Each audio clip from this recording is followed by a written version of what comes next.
예수님께서 제자들에게 당신께서 이제 고난을 받으신 후에 죽으시고 그리고 제3일 만에 부활하신다라는 말씀을 처음으로 제자들에게 하셨습니다.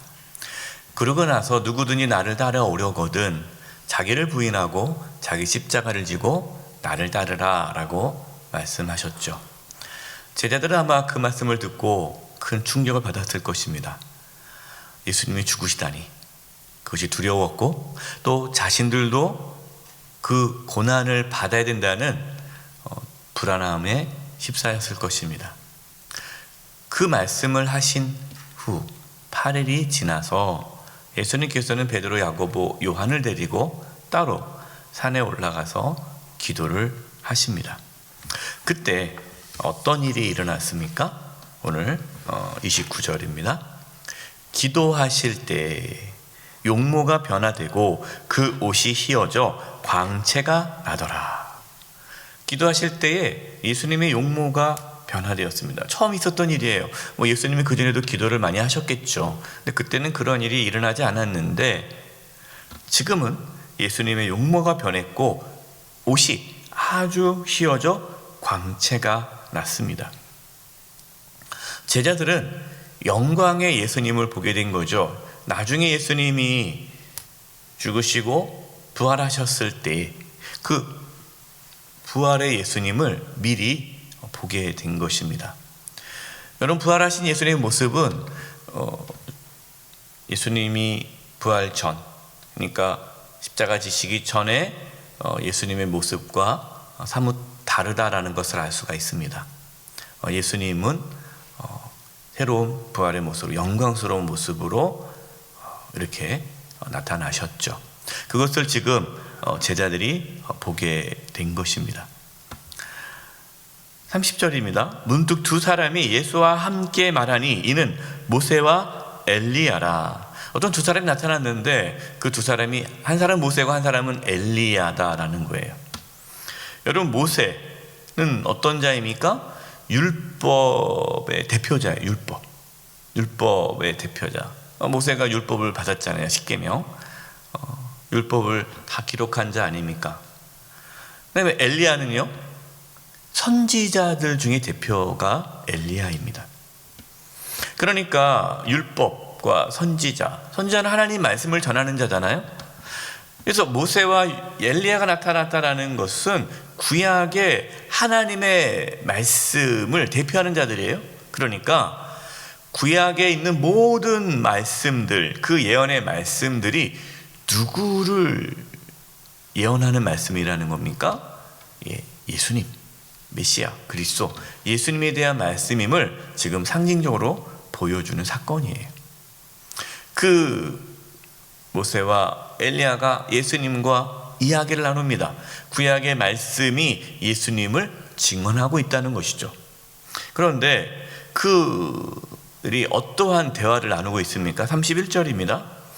영광 중에 나타나서 장차 예수께서 예루살렘에서 별세하실 것을 말할세. 예수님이 예루살렘에서 죽으실 것을, 죽임당하실 것을 나누고 있는 거예요. 그것에 대해서 말씀을 나누고 있는 거예요.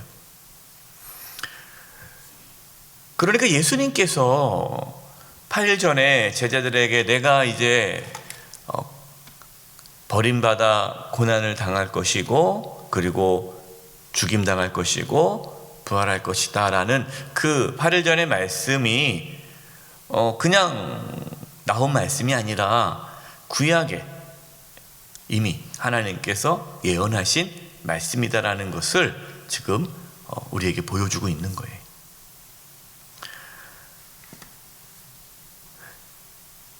베드로, 야고보, 요한은 제자들을 대표하는 이제 제자들입니다. 그들은 지금 그 말씀을 듣고 많이 두렵고 떨리지 않았습니까? 그래서 하나님께서 그들을 위로하고 또한 소망을 갖도록 하기 위해 예수님의 영광스러운 모습을 미리 보여준 것입니다. 그러면서 이제 너희들도 나중에 이렇게 영광스러운 모습으로 부활할 것이고 또 이 영광의 자리에 함께할 것을 맛보게 해준 것이죠. 베드로, 야고보, 요한은 깊이 졸다가 예수님의 그 영광스러운 모습, 그리고 모세와 엘리야의 모습을 보았습니다. 그러자 베드로는 자신도 모르게 이렇게 말을 합니다. 33절입니다. 두 사람이 떠날 때에 베드로가 예수께 여짜오되 주여 우리가 여기 있는 것이 좋사오니 우리가 초막 셋을 짓되 하나는 주를 위하여 하나는 모세를 위하여 하나는 엘리야를 위하여 하사이다 하되 자기가 하는 말을 자기도 알지 못하더라. 그 중에 이제 베드로가 먼저 얘기하는 거예요. 예수님, 여기가 너무 좋은데 예수님을 위해서 또 모세와 엘리야를 위해서 각자 집 초막 하나씩 짓고 우리 거기서 삽시다. 이 제자들은 영광스러운 예수님의 모습 또 모세와 엘리야의 모습을 보면서 영적인 충만함을 느꼈죠. 영적인 충만함을 느낀 거예요. 모세가 이제 시내산에 올라갔을 때 하나님의 영광이 가득 찼을 때 그 모세가 그런 영적인 충만함을 경험하고 내려오지 않습니까? 그처럼 지금 이 베드로, 야고보, 요한도 영적인 충만함을 경험한 거예요. 그러니까 세상에서 경험할 수 없는 그 하나님의 영광이 충만함을 경험했어요. 그거 경험하면요 너무너무 좋고, 그리고 그 영적인 그 충만함의 상태를 계속 누리고 싶죠. 여러분도 이제 그런 걸 경험을 하지 않습니까? 우리가 하나님께 은혜 받을 때, 그 은혜 받고 막 이렇게 성령 충만할 때, 막 더 이상 이 자리에 계속 있었으면 좋겠다. 뭐 수련회 같은 데 가고, 뭐 사경회 이런 거 부흥회 하면 은혜 받으면 여기가 천국 같고, 예배당에서 막 은혜 받을 때 여기가 천국 같고, 뭐 염려 근심이 다 사라지고 이게 평생 살았으면 좋겠다, 그런 경험 있잖아요. 이거를 지금 이 베드로, 야고보, 요한이 겪는 거예요. 여기가 너무 좋다. 이거 얼마나 좋으면 내려가지 않고 여기서 살면 좋겠다. 그렇게 말씀하시는 분도 있어요. 목사님, 교회가 너무 좋아서 그냥 교회에서 살았으면 좋겠어요. 근데 그렇게 너무 교회가 좋고 교회 살았으면 좋겠는데 이 코로나 때문에 교회도 못 나오고, 그러니까 얼마나 힘들겠어요. 그러니까 이게 지금 이 제자들의 이 고백입니다. 34절입니다. 이 말쯤에 구름이 와서 그들을 덮는지라 구름 속으로 들어갈 때에 그들이 무서워하더니. 여러분, 성경의 구름은 하나님의 임재를 상징하죠. 하나님의 임재가 강력하게 그들 가운데 임한 거예요. 하나님의 영광이 가득 찼어요. 하나님의 임재를 경험했습니다. 그러면서 35절 중요한 말씀이에요. 35절 우리 같이 한번 읽어보겠습니다. 시작. 구름 속에서 소리가 나서 이르되 이는 나의 아들 곧 택함을 받은 자니 너희는 그의 말을 들으라 하고. 하나님의 음성을 들었어요. 지금 제자들은, 이 베드로, 야고보, 요한은 그동안 예수님을 통해서 하나님의 말씀을 들었는데 지금 처음으로 산에서 하나님의 음성을 직접 들은 거예요. 그 말씀이 뭡니까? 그러니까 예수님은 하나님의 아들, 택함을 받은 자인데 너희는 이 예수님의 말씀을 들으라 라는 거죠. 예수님의 말씀을 들으라. 근데 어떤 말씀을 들으라는 거예요?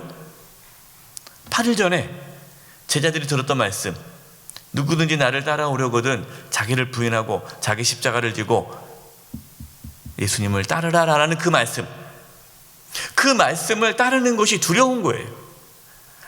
내가 그거 해야 되나? 그동안 이 제자들이 생각했던 기대가 있지 않습니까? 내가 예수님을 따라갔을 때 내가 바라는 게 있지 않습니까? 그게 뭐였어요? 세상적인 부유함, 명예, 권력, 이러한 것들을 내가 생각하고 예수님을 따랐는데 전혀 다른 것을 말씀하셨잖아요. 예수님께서요. 자기를 부인하고 십자가를 지고 나를 따라. 이 말은 이제 죽으라는 얘기거든요. 예수님이 죽겠다고 하는데 나를 따르라는 건 뭐예요? 너희도 나와 같이 죽으라라는 거예요. 그러니까 그것은 제자들이 따르기 어려운 말씀이죠. 그러니까 분명히 고민했을 거예요. 번뇌했을 겁니다. 그런데 지금 말씀하시는 건 하나님께서요. 따르라.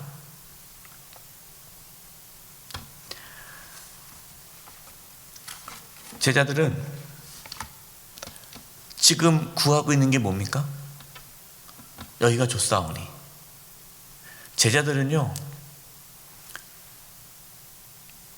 하나님의 영광 안에서 그 하나님의 그 충만함을 누리는, 영적인 충만함을 누리는 것, 그것만 바라고 있는 거예요.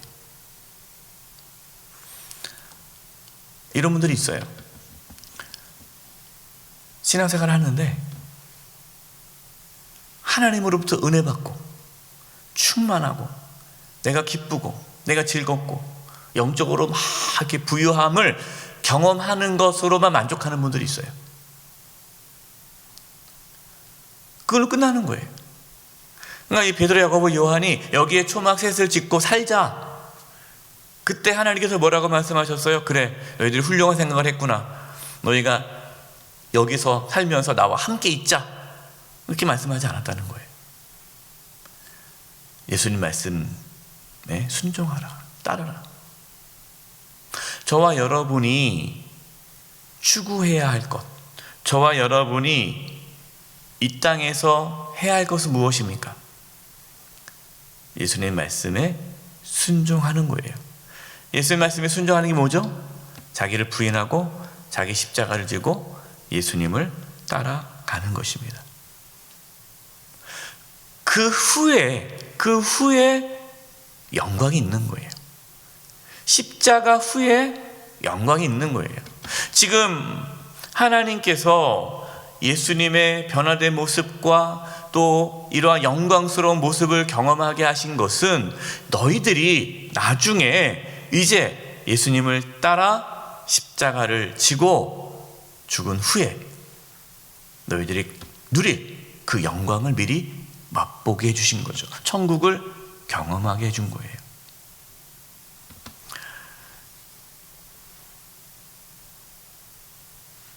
우리는 이 땅에 살면서 고난을 받고 환난을 당하지만 나중에 영광스러운 부활의 모습으로 주님을 만나게 될 것입니다. 그것을 기대하고 우리는 오늘 자기를 부인하고 자기 십자가를 지고 예수님을 따라가는 거예요. 우리는 예배하는 가운데 하나님의 영광을 경험해야 합니다. 성령의 충만함을 받아야 돼요. 하나님의 임재를 경험해야 돼요. 그러나 그저 그 속에서 영적인 만족감만 누리며 살아서는 안 됩니다. 세상으로 나아가야 돼요. 이들이 그 산에서 초막셋을 짓고 살면 안 되는 거예요. 산에 내려가서 귀신 들린 자를 고치고 병든 자를 고치고 가난한 자에게 복음을 전하고 하나님의 나라를 세우도록 나가야죠. 저와 여러분은 교회에 머물러 있어서는 안 됩니다. 영적인 만족감 안에 갇혀 있으면 안 됩니다. 세상으로 나아가셔야 돼요. 세상으로 나아가셔서 복음을 전해야 됩니다. 하나님의 나라를 세워야 합니다. 세상은 더욱 우리 그리스도인들을 정죄하고 멸시하고 박해할 것입니다. 뉴스를 잠깐 보는데 참 안타까운 사건들이 많죠. 예. 성난 주민들이 막 이렇게 계란을 던져서 투척하지 않습니까? 근데 참 마음이 아픈 게 그 보니까 주 예수를 믿으라. 그러면 너와 내 집이 구원을 얻으리라. 그 말씀이 딱 또 있더라고요. 거기에 또 계속 확진자 나타나고 있는 그 국제학교인가 어딘가요? 예. 근데 그 말씀에다가 막 계란을 던져놓는 거예요. 그 모습 보면서 너무 마음이 아팠습니다.